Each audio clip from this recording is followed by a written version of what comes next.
여러분, 혹시 그 미지근한 한약을 드셔보신 적 있으신가요? 네. 그 쓴맛이 극대화되면서 사실 마시기가 좀 힘들잖아요. 맛도 맛이지만 한약은 뜨겁게 마셔야지 몸을 좀 풀어주고 그 효과를 제대로 느낄 수 있습니다. 아니면 열심히 땀 흘려서 운동을 한 다음에 미지근한 이온 음료나 탄산 음료를 마신다면 어떨까요? 시원하게 마셔야지 그 상쾌함이 쫙 이렇게 밀려오는데 미지근하게 마시면 그냥 밍밍해서 사실 더 힘이 빠지게 되는 것 같습니다. 오늘 본문에서 예수님께서 라오디게아 교회를 향해 하신 말씀도 이와 비슷했습니다. 너희는 뜨겁지도 않고 차갑지도 않다. 주님은 그들을 향해서 솔직하게 그리고 날카롭게 책망하셨습니다.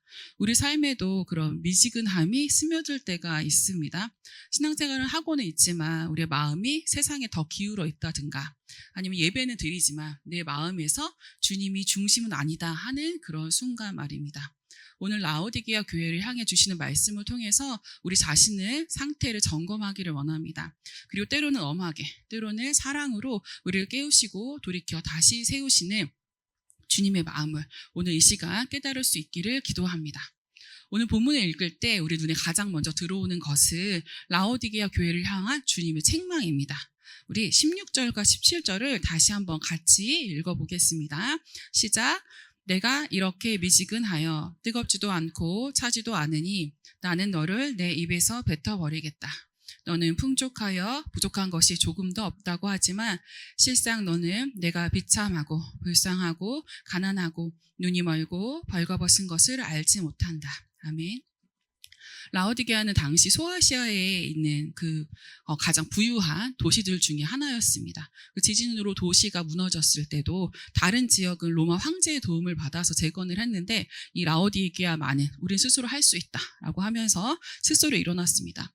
경제적으로 의존할 필요가 없을 만큼 그 정도로 부유했던 것이죠. 라오디게아는 검은 양모로 만든 그 고급 옷감이 좀 유명했고 눈을 치료하는 그 권위 있는 의과대학으로 명성이 높았습니다. 금융업도 발달해 있었는데 그 얘기는 즉 돈이 많았다는 거죠. 재정이 풍부했기 때문에 그 금융업이 발달했다는 얘기일 겁니다. 성경은 돈을 가진 것 자체를 죄라고 말씀하지 않으십니다. 문제는 우리가 그 물질적 풍요가 영적인 갈급함마저 마비시켰다는 데 있습니다. 배가 부르니 기도가 멈췄고 옷이 화려하니 영혼의 벌거벗음을 보지 못했고 눈을 치료할 수는 있었지만 정작 하나님을 향한 시선은 이제 잃어버린 상태였던 거죠. 그런데 그들은 마치 심각한 병에 걸려 있으면서도 자각조차 못하는 환자처럼 영적으로 무뎌져 있었습니다. 영적 우감각강에 빠져서 하나님을 향한 갈망도 주님 없이 살 수 없다라는 그런 절박함도 사라졌습니다. 주님께서 주시는 기쁨과 즐거움은 잊어버린 채 예배는 권태로운 일상이 되었고 그들의 신앙은 뜨겁지도 차갑지도 않은 미지근한 상태로 전락했습니다. 그 상태가 얼마나 심각했으면 예수님께서 너를 내 입에서 뱉어버리겠다. 그리고 개역개정 성경에서는 토해버리겠다라는 그 충격적인 표현까지 쓰십니다. 그런데 여러분, 이 라오디게아 교회의 모습을 보면서 어떤 생각이 드시나요? 정말 너무한다. 난 저 정도는 아니지 라고 말하고 싶으신가요? 이들의 모습이 정말 나와는 상관이 없는 이야기일까요? 나는 그렇게 부유하지 않으니 해당되지 않겠지 라고 말씀하고 싶으십니까? 하지만 예수님의 말씀은 단순히 물질의 많고 적음을 말씀하시는 것이 아닙니다. 하나님을 섬긴다고 하면서 세상에 발을 담그고 살아가는 그 미지근한 신앙에 대해서 말씀하고 계신 겁니다. 우리는 주님을 사랑한다고 고백하지만 정작 하나님과 교제할 시간은 늘 뒤로 밀리죠. 기도와 말씀은 뒷전이고 일이나 휴식, 가족, 그리고 취미가 우선순위가 됩니다. 그리고 스스로 합리화합니다. 바쁘니까 어쩔 수 없지. 그래도 주일 예배는 안 빠지잖아.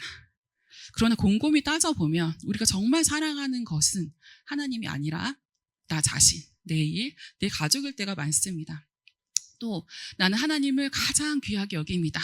라고 고백하지만 정작 시간과 물질을 드릴 때는 계산기를 두드리고 망설입니다. 나를 위해서는 한도를 정하지 않지만 하나님께는 늘 이 정도는 충분하지 않습니까? 라며 선을 긋습니다. 이것이 바로 주님께서 말씀하신 미지근함이 아닙니까? 성경은 이런 미지근함을 결코 가볍게 여기지 않으십니다. 우리가 지난달부터 생명의 삶에서 묵상하고 있는 에스겔서에 이것이 잘 나타나 있습니다. 하나님의 백성 이스라엘이 하나님을 섬기고 동시에 바알과 아세라 같은 우상도 섬기며 그 양다리를 거쳤을 때 하나님이 그것을 영적 음행이다라고 말씀하십니다. 하나님은 사랑의 하나님이시지만 질투하시는 하나님이십니다. 그분의 사랑은 전적인 사랑이기에 우리 마음을 세상과 나누는 것을 결코 용납하지 않으십니다. 그래서 에스겔서에서 보듯 미지근하게 신앙을 지킨 이스라엘은 결국 하나님의 심판을 피할 수 없었고 성전이 무너지고 바벨론 포로라는 고통을 겪게 되었습니다. 여러분 혹시 연애할 때 양다리 걸쳐본 경험이 있으십니까? 예, 없으셔야 됩니다. 없으셨기를 바랍니다. 저도 경험은 없지만 이제 드라마나 영화에서 보면 양다리를 걸치다가 큰 코를 다치는 경우가 많지 않습니까? 이 여자는 예뻐서 포기할 수 없고 저 여자는 착해서 포기할 수 없고 이 남자는 연봉이 세서 포기할 수 없고 저 남자는 나한테 너무 잘해줘서 포기할 수 없고 다들 경험이 없으신지 표정이 별로 안 좋으신데 이제 그렇더라고요. 그러다가 결국 어떻게 되나요? 양쪽 다 놓쳐버리죠. 혹시 들킬까봐 늘 불안해서 어느 누구와도 진짜 행복을 누리지 못합니다. 양쪽의 행복을 다 누리고 싶은 욕심이 결국 어느 쪽의 행복도 누리지 못하게 합니다. 신앙도 마찬가지입니다. 예수님도 좋고 세상도 좋고 하나님도 믿고 세상의 재미도 놓칠 수 없다라는 식의 양다리 신앙은 결국 아무 기쁨도 아무 힘도 주지 못합니다. 제가 생각해 보니 반반을 선택해서 즐길 수 있는 건 딱 하나밖에 없습니다. 그렇죠. 딱 치킨 하나밖에 없습니다. 양념 반 치킨 반은 기쁨이지만 양념 반 후라이드 반이 기쁨이지만 사실 신앙은 반반이 없잖아요. 주님도 반, 세상도 반으로 섬기면 결국 아무 맛도 아무 기쁨도 없는 밍밍한 신앙이 됩니다. 사랑하는 여러분, 그럭저럭 믿는다, 적당히 믿는다는 것은 사실상 주님을 거절하는 것과 같습니다. 예수님 우리의 마음을 전심으로 원하시지 반만 드리기를 바라시지 않습니다. 물론 주님은 선택하고 주님을 전심으로 따르는 길은 불편할 수밖에 없습니다. 그러나 그 불편함은 사랑의 관계에서는 자연스러운 것입니다. 이제 결혼을 해보신 분들은 아실 텐데 30년 넘게를 다르게 살아온 두 사람이 결혼을 해서 함께 사는 것이 그저 편하고 좋기만 하시던가요? 네, 대답하지 않는 게 지혜로우신 것 같아요. 예, 결혼한 지 2년밖에 되지 않은 제가 이렇게 말하면 조금 이상하고 저희 남편은 서운해할 수도 있지만 저는 편하고 좋지만은 않았습니다. 왜냐하면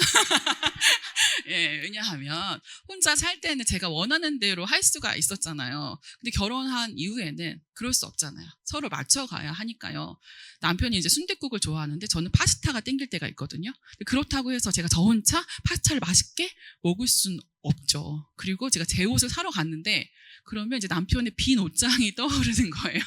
그래서 먼저 남편의 셔츠를 이렇게 고르는 저를 보게 돼요. 근데 그렇다고 해서 제가 결혼한 것을 후회할까요? 절대 아니죠. 예, 절대 아닙니다. 작은 불편과 내려놓음이 있지만 그것이 결혼의 기쁨 자체를 빼앗을 수는 없습니다. 오히려 함께하는 행복이 그 모든 것을 덮습니다.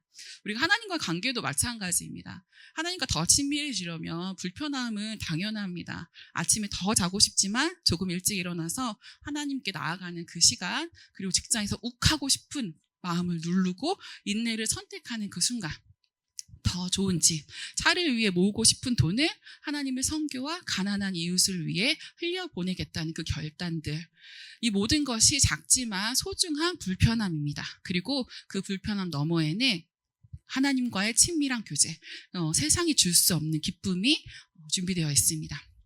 여러분, 우리의 신앙은 어떻습니까? 뜨겁습니까? 차갑습니까? 아니면 미지근합니까? 주님은 오늘 우리에게 선택을 촉구하십니다. 내게로 돌아와라. 너희는 나를 선택해라. 오늘 우리 행위를 다 아신다는 주님 앞에서, 그리고 미지근한 것은 뱉어버리겠다는 이 말씀 앞에서 우리가 스스로를 점검하기를 원합니다. 더 이상 양다리 신앙이 아니라 오직 주님만 바라보는 그 일편단심의 신앙으로 서는 저와 여러분이 되시기를 축복합니다. 예수님께서 라오디게아 교회를 호되게 책망하셨지만 하지만 이것은 버리겠다는 선언은 아니셨습니다. 그들을 회복시키고자 하는 마음이 담겨 있었습니다. 우리 19절을 함께 읽어볼까요? 시작. 나는 내가 사랑하는 사람은 누구든지 책망도 하고 징계도 한다. 그러므로 너는 열심을 내어 노력하고 회개하여라. 예, 주님의 책망은 사랑이 없는 정죄가 아니라 사랑이 담긴 초대였습니다. 예수님은 라오디게아 교회를 살리기 위해서 두 가지 처방전을 주시는데요. 첫 번째가 이제 18절입니다. 그러므로 나는 내게 권한다. 내가 부유하게 되려거든 불에 정련한 금을 내게서 사고 내 벌거벗은 수치를 가려서 드러내지 않으려거든 흰 옷을 사서 입고 내 눈이 밝아지려거든 안약을 사서 눈에 발라라.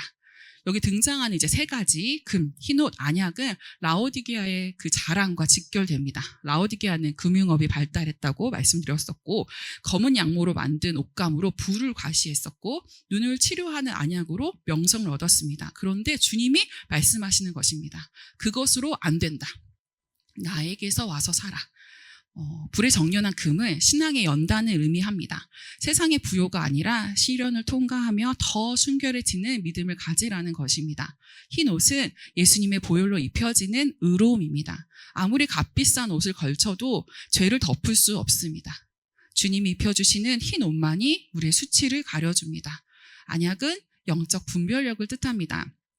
발달한 의학으로 눈을 밝힐 수는 있어도 하나님 나라를 보는 눈은 오직 주님이 주시는 은혜로 열립니다. 여러분, 이 말씀이 단순한 비유가 아니었습니다. 라오디게아 교회가 자랑하던 바로 그 강점을 주님이 정면으로 꺾으신 것입니다. 너희가 강하다고 생각하는 그 부분에서 너희가 가장 약하다라고 말씀하신 것이고 지금도 오늘도 우리에게 동일하게 말씀하고 계십니다. 혹시 내가 강점이라 여기고 있는 것, 내가 자랑스럽게 여기는 것 때문에 오히려 주님 앞에 무뎌지고 있지는 않으십니까? 안정된 직장, 재능, 건강 혹은 신앙의 경력조차도 그것이 내 자랑이 되면 그 순간 우리는 주님을 더욱 의지하기보다 스스로 만족하는 함정에 빠질 수 있습니다. 그래서 주님은 우리에게 자기 만족과 영적 무감각에서 벗어나 회개하라고 하십니다. 회개란 단순히 잘못했어요 라고 말하는 것이 아닙니다. 자기의 의와 자기 자랑을 내려놓고 다시 주님께 시선을 고정하는 것입니다. 두 번째 처방은 20절입니다. 제가 읽겠습니다. 보아라, 내가 문 밖에 서서 문을 두드리고 있다. 누구든지 내 음성을 듣고 문을 열면 나는 그에게로 들어가서 그와 함께 먹고 그는 나와 함께 먹을 것이다. 여러분, 예수님이 라오디게아 교회 밖에 계셨습니다. 교회 안에 있어야 하실 분이 정작 교회 밖에 계셨던 것입니다. 그런데 주님은 여전히 떠나지 않으시고 문을 두드리고 계십니다. 그것도 한 번 두드리고 마는 것이 아니라 그 문이 열릴 때까지 계속 두드리십니다. 여기서 중요한 것은 예수님께서 강제로 문을 열지 않으신다는 겁니다. 선택은 우리에게 달려 있습니다. 주님이 두드리시지만 여는 것은 우리의 몫입니다. 그리고 문을 열면 어떤 일이 일어납니까? 주님은 우리와 함께 먹으신다고 말씀하십니다. 식탁 교제는 단순한 끼니가 아닙니다. 고대 사회에서 식탁은 친밀함과 연합 그리고 사랑과 우정을 상징했습니다. 예수님이 식탁을 차려주신다는 것은 단순히 배를 채워주는 것이 아니라 우리와 다시 교제하기 원하신다는 사랑의 표현이었습니다. 사랑하는 여러분, 지금도 예수님은 우리의 마음의 문을 두드리고 계십니다. 그런데 우리의 마음이 너무 분주해서 그 소리를 잘 듣지 못합니다. 일에 치이고 걱정에 묻히고 세상 일로 가득 차서 주님의 초대에 응하지 못할 때가 너무 많습니다. 그래도 주님은 포기하지 않으시고 계속 두드리십니다. 오늘도 이 말씀을 통해서 두드리고 계십니다. 문제는 우리가 응답하느냐입니다. 아무리 풍성한 식탁이 차려져 있어도 우리가 그 초대에 응하지 않으면 아무 소용이 없습니다. 예수님의 초대에 응해서 식탁에 참여한다는 것이 조금 막연하시죠. 예수님의 그 식탁에 참여한다는 것은 바로 기도와 말씀을 통해 주님과 시간을 보내는 것입니다. 예를 들면 아침에 눈을 떴을 때 5분이라도 말씀을 읽고 하루를 주님께 맡기는 기도를 올려드리는 것입니다. 그리고 생명의 산 묵상을 할 시간이 충분하지 않을 때에는 성경 본문이나 묵상 에세이를 짧게 읽고 잠시 기도해 보십시오. 그리고 저녁에 잠들기 전에는 스마트폰을 붙드는 대신에 성경 한 장을 읽고 그 말씀 가운데 오늘 하루를 돌아보며 주님과 대화해 보는 겁니다. 주님, 제가 오늘 하루를 잘 살았나요? 혹시 제가 주님의 마음을 아프게 한 것은 없나요? 제가 죄 지은 건 없나요? 그렇다면 회개합니다. 다른 사람을 뒷담화하고 미워했던 그 마음을 용서해 주세요. 주님이 사랑하신 것을 내가 기억하며 내일은 더 많이 사랑할 수 있도록 주님 도와주세요. 이렇게 기도를 해보는 겁니다. 식탁은 교제의 자리입니다. 말씀을 읽을 때 주님이 나에게 말씀하시고 내가 주님께 기도할 때 내 마음을 올려드리는 그 시간을 통해서 주님께서는 우리에게 세상이 줄 수 없는 그 평안과 힘을 주십니다. 우리가 매일 밥을 먹어야 살 수 있듯이 말씀과 기도의 자리에서 양식을 먹어야 살 수 있습니다. 영적인 양식을 꼭 드시기 바랍니다. 사랑하는 여러분, 이제 우리의 미지근했던 신앙을 내려놓고 회개하며 주님의 초대에 응합시다. 문을 열고 그 식탁에 앉기 원합니다. 그러면 그곳에서 우리는 단순히 먹고 마시는 것 이상의 은혜를 누리게 됩니다. 혹시 밥심이라고 들어보셨나요? 예, 밥을 먹고 나면 생기는 힘입니다. 예수님은 그 밥심의 효과를 누구보다 잘 아시는 분이셨습니다. 그래서 초대하신 곳이 바로 예수님의 식탁이었던 것입니다. 저도 밥심의 효과를 좀 잘 알고 있는 사람인데요. 저희 어머니 고향이 전남 여수세요. 그 전라도 손맛을 아시죠? 예, 그 알이 꽉 찬 꽃게가 들어가서 깊고 진한 국물이 일품인 꽃게 된장찌개, 그리고 푹 졸여서 야들야들해진 김치와 돼지고기 한 점을 입안에 딱 넣었을 때 느껴지는 그 입안의 행복해짐을 느끼게 해주는 김치찜, 그리고 여수에서만 맛볼 수 있는 갓김치와 꼬들빼기 김치까지. 네, 조금 이렇게 침이 이렇게 생기시나요? 제가 어릴 적부터 어머니가 해주시는 이런 맛있는 음식들, 그리고 건강한 음식들을 잘 먹으면서 자랐습니다. 다른 어머니도 이제 마찬가지시겠지만 저희 어머님 특히나 이제 밥이 좀 중요하셨거든요. 그래서 아침밥을 안 먹으면 학교에 안 보내실 정도였습니다. 저희 어머니에게 밥상은 가장 큰 사랑의 표현이셨습니다. 가족들을 향한 그 풍성한 사랑으로 차려진 밥상 덕분에 저희는 하루에 이제 힘을 얻었고 살아갈 힘을 얻었고 지금 이 자리까지 건강하게 설 수 있었습니다. 예수님께서 식탁으로 우리를 초대하시는 것도 이와 같습니다. 그것은 단순한 끼니가 아니라 사랑의 표현이었습니다. 그리고 그 사랑은 거기서 멈추지 않습니다. 식탁은 늘 새로운 사명의 출발점이었습니다. 밥을 먹고 힘내라, 힘내서 일어나라, 그리고 이제 내가 맡길 일을 감당하라는 초대입니다. 성경에도 이렇게 예수님의 식탁에 초대받았던 사람들이 있었습니다. 예수님이 해주신 숯불 생선구이를 맛보았던 사람, 예, 바로 베드로죠. 그는 예수님을 따르겠다고 고백했지만 결국 3번이나 부인하며 실패했습니다. 그러나 부활하신 예수님은 그를 버리지 않으셨습니다. 오히려 디베랴 바닷가에서 숯불을 피워놓고 따뜻한 식탁을 차려주셨습니다. 그리고 말씀하셨습니다. 내 양을 먹이라, 나를 따르라. 베드로는 그 사랑의 식탁에서 다시 일어나 사도로서의 사명을 감당할 수 있었습니다. 구약에도 있습니다. 엘리야 아시죠? 그가 이세벨을 피해서 광야로 도망가서 로뎀나무 아래 주저앉아서 주님 죽고 싶습니다 라고 했을 때 하나님이 천사를 통해서 떡과 물을 보내주셨습니다. 그 음식으로 힘을 얻은 엘리야는 다시 일어나 하나님의 사명을 감당했습니다. 아람의 왕, 이스라엘의 왕, 그리고 후계자 엘리사에게 기름을 부어 세우는 중대한 사명을 맡게 된 것이죠. 사랑하는 여러분, 이것이 주님의 식탁의 능력입니다. 단순히 끼니가 아니라 무너진 영혼을 다시 일으켜 세우시고 주저앉은 인생을 세워주시는, 새로운 사명을 주시는 은혜의 자리입니다. 오늘 그 식탁에 참여하기로 결정하셨습니까? 이미 주님의 식탁에서 배부름을 얻으셨습니까? 그렇다면 이제 자리에서 일어나야 합니다. 주님이 우리에게 맡기신 사명을 향해 나아가야 합니다. 예수님께서 베드로에게 내 양을 먹이라 하셨듯이 오늘 우리에게도 맡겨주신 사람들이 있습니다. 가정에서, 직장에서, 교회에서 우리 손에 맡기신 이들이 있습니다. 그들을 사랑으로 돌보고 말씀으로 세워주고 기도로 지켜주는 것이 우리의 사명입니다. 지금 여러분 마음에 떠오르는 사람이 있으신가요? 혹시 없으시다면 기도하며 주님께 물어보십시오. 주님, 제게 맡기신 이가 누구입니까? 주님께서 마음에 떠오르게 하셨다면 오늘부터 그분을 위해 기도하고 말씀으로 격려하고 사랑으로 섬기시기를 바랍니다. 그리고 하나님께서 엘리야에게 다시 힘을 주시고 가서 기름을 부어라 하셨듯이 오늘도 우리에게 새로운 자리, 새로운 사명을 주십니다.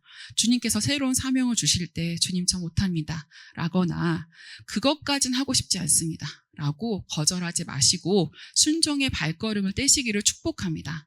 주님께서 맡기신 그 자리를 충성스럽게 감당할 때 하나님께서 그 일을 통해 하나님의 나라를 세워 가실 것입니다. 그리고 21절의 말씀처럼 우리를 아버지의 보좌에 함께 앉혀주실 것입니다. 오늘 주님의 식탁 앞에서 힘을 얻으셨다면 이제 일어나십시오. 사명을 향해 나아가는 그 발걸음이 바로 밥심입니다. 주님은 오늘도 그 길에 동행하시며 끝까지 우리를 붙들어 주실 것입니다. 사랑하는 여러분, 주님은 지금도 우리의 마음의 문을 두드리고 계십니다. 그리고 오늘도 말씀하십니다. 밥을 먹었으니 이제 일어나라. 맡겨진 사명을 감당해라. 혹시 지금 마음속으로 주저하고 계신가요? 내가 감당할 수 있을까? 조금 더 편하게 살고 싶은데. 하지만 오늘 말씀은 우리에게 분명한 도전을 줍니다. 미지근한 신앙으로 머물다가 뱉어질 것인가? 아니면 주님의 식탁에서 힘을 얻어 사명의 자리로 나아갈 것인가? 우리가 22절의 말씀을 기억하길 원합니다. 성령이 교회들에게 하시는 말씀을 들어라.